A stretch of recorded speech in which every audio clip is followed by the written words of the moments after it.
കൂടെ 10-15 ശൈത്താന്മാരും. ഞാൻ മാർക്സിസ്റ്റ് പാർട്ടിക്കാരോട് ചോദിക്കട്ടെ, ധൈര്യമുണ്ടെങ്കിൽ പാർട്ടിയുടെ സെക്രട്ടറിയോട് ഊരാലുങ്കലിൽ നിക്ഷേപിച്ച ശ്യാമളൻ സാറിന് നല്ല ഉത്സാഹമാണല്ലോ. പേരൊന്ന് പുറത്തുവിടാനുള്ള നട്ടലുണ്ടോ എന്ന് ചോദിക്ക്. എന്താണ് കേരളത്തിലെ CPM ഈ കാലങ്ങളായി ചെയ്തു വെച്ചത് എന്ന്. ഈ കട്ടുമുടിക്കലുണ്ടല്ലോ, കുറിച്ച് അനാവശ്യം പറഞ്ഞോണ്ടല്ലോ.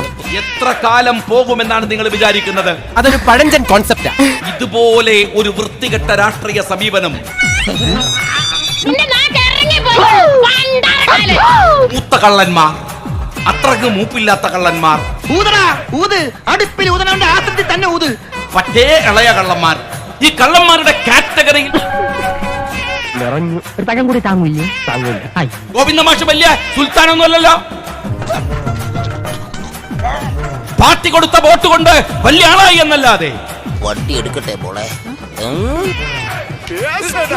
വലിയ ആളായി എന്നല്ലാതെ എന്ത് പണിയൊക്കെ ഉണ്ടായിരുന്നത്? നീ എവിടെയൊക്കെ തട്ടിമറിഞ്ഞു വീഴാണ്. ഒരു പ്രാവശ്യം ഈ തള്ളയുടെ പുറത്ത് വീണിരുന്നെങ്കിൽ അടങ്ങാനായി. മാഷ് എന്ന പേര് പോലെ ആരോപണാണ്. ഒരാളെയും പഠിപ്പിച്ചിട്ടില്ല. ഒരു പണി കൊടുക്കാതെ പാർട്ടിന്റെ ചെലവില് നേതാവായി നടന്നു എന്നല്ലാതെ.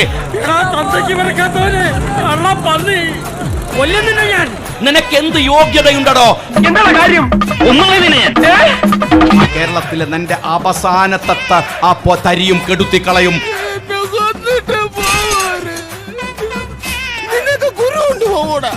ഈ വരുന്ന തെരഞ്ഞെടുപ്പിൽ നിന്ന് നീ ഓർത്തുവെച്ചോ.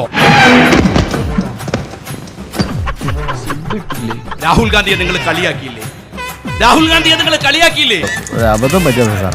എങ്ങനെ അബദ്ധം? അപ്പൊ നീ എനിക്ക് പുല്ലുവിലൂടെ തരുന്നത്? പുല്ലുവില. ഗാന്ധിജി നടന്നപ്പോഴും കളിയാക്കിയവരാ നിങ്ങൾ. നിങ്ങൾക്കറിയില്ല മനുഷ്യന്റെ കൂടെ എങ്ങനെയാണ് നിൽക്കേണ്ടതെന്ന്. അയ്യോ, ഞാൻ മര്യാദയ്ക്ക് നിൽക്കുന്നേ, പക്ഷെ അടികൊണ്ട് ഇങ്ങനെ ആയിപ്പോയതാ. നടക്കുകയാണ് അതേ ഹിമാചലം. ഗോപാലകൃഷ്ണൻ, നിനക്ക് വല്ലതും പറ്റിയ?